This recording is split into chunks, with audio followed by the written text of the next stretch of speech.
नमस्कार दोस्तों, SMD channel के अंदर आपका बहुत बहुत स्वागत है। दोस्तों, इस वीडियो के अंदर हम बात करेंगे BEML कंपनी के शेयर के बारे में।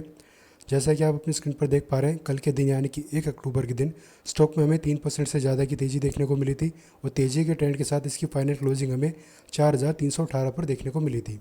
अब ज़रा इसके हम चार्ट पर चलते हैं दोस्तों।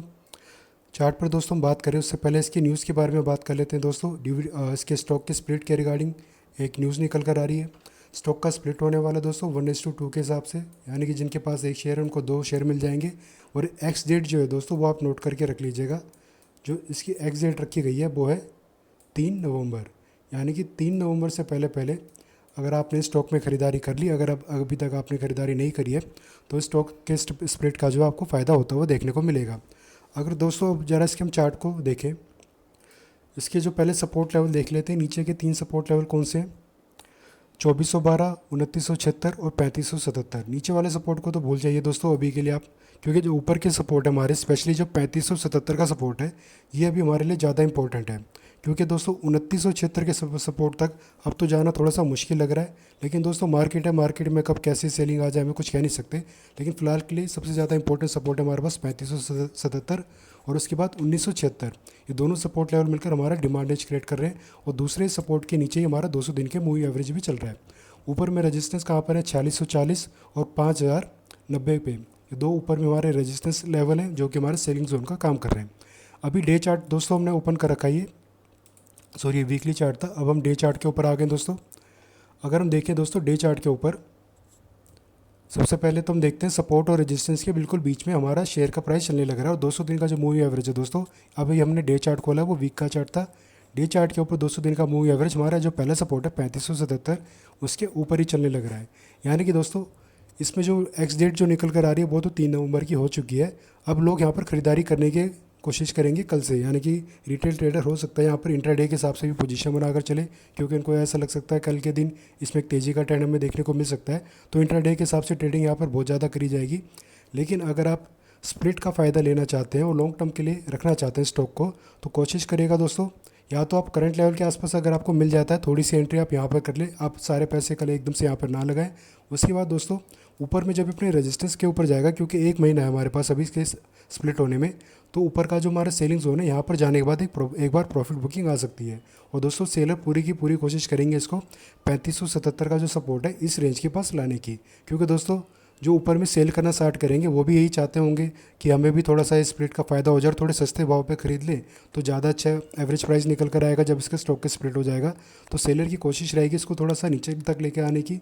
और जैसे कि आप देख पा रहे हैं दोस्तों, 12 सितंबर के दिन एक बड़ी सी ग्रीन कैंडल बनी थी जिसका लो हमें देखने को मिल रहा है 4060 के आसपास। तो दोस्तों यहाँ पर हमारे स्टॉप लॉस भी बहुत सारे लगे हुए हैं। तो सेलर का काम यही होता है दोस्तों, जहाँ पर स्टॉप लॉस उनको सबसे ज़्यादा लगे हुए देखने को मिलते हैं, उन सबके स्टॉप लॉस को ट्रिगर आउट करने के बाद ही उसमें थोड़ी सी और गिरावट लाते हैं शेयर में, फिर बाद में बाइंग साइड में अपनी पोजीशन बनाते हैं। तो दोस्तों सेलर पूरी की पूरी कोशिश करेंगे इस 1 महीने के अंदर अंदर कि जो हमारा पहला सपोर्ट है 3577, इस रेंज के पास तक इस स्टॉक को लाने की। तो दोस्तों जब भी ये अपने सपोर्ट लेवल के पास आ जाए तो आप एक बार RSI स्ट्रेटजी को यूज़ करके देखना। RSI स्ट्रेटजी हमारी कहती है, RSI का जो लेवल है वो 25 और 35 की रेंज के बीच में होना चाहिए। शेयर का प्राइस या तो अपने सपोर्ट पर या डिमांड रेंज के बीच में होना चाहिए। प्लस हम इसमें तीसरी चीज़ और ऐड करेंगे, वो है कैंडलस्टिक पैटर्न।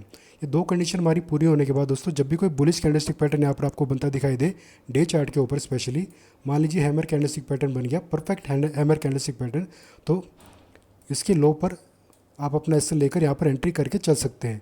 ये स्ट्रैटेजी रहेगी दोस्तों शॉर्ट टर्म वालों के लिए भी, और जो लॉन्ग टर्म के हिसाब से भी खरीदारी करना चाहते हैं वो भी स्ट्रैटेजी का इस्तेमाल कर सकते हैं। लेकिन दोस्तों लॉन्ग टर्म वाले और स्प्लिट का फ़ायदा उठाने वालों को एसएल लगाने की ज़रूरत नहीं है, क्योंकि इसका स्प्लिट हो जाएगा तो इसका वैसे ही प्राइस ज़्यादा हो जाएगा।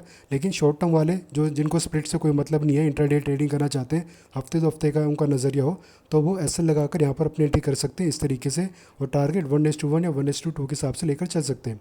लेकिन कोशिश करना दोस्तों इसको नीचे सपोर्ट पर आने दें, तभी आप खरीदें। और अगर आपको ऐसा लग रहा है कि इसमें कुछ खास गिरावट नहीं आएगी, ये ऊपर की तरफ हमें जाता हुआ देखने को मिले तो जो हमारा करंट लेवल है दोस्तों, इस लेवल के आसपास आप एक छोटी सी खरीदारी करके चल सकते हैं। ज़्यादा बड़ी खरीदारी ना करें, ज़्यादा बड़ी खरीदारी करने से थोड़ा सा बचें, क्योंकि दोस्तों हमारा जो सेलिंग जोन है यहाँ से डेफिनेटली एक बार प्रॉफिट बुकिंग या फिर सेलिंग हमें स्टॉक में देखने को मिल सकती है।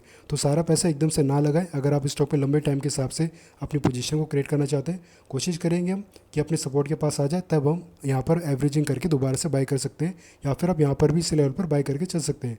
और ध्यान रखिएगा दोस्तों, 3 नवंबर की हमारी एक्स डेट है स्टॉक की स्प्लिट की, यानी कि हमारे पास 1 महीना है। 1 महीने के अंदर अंदर एक बार अपने सपोर्ट के पास आता हुआ हमें एक बार देखने को मिल सकता है। इस तरीके के चांसेस पूरे भी चार्ट के ऊपर हमें दिखाई दे रहे हैं।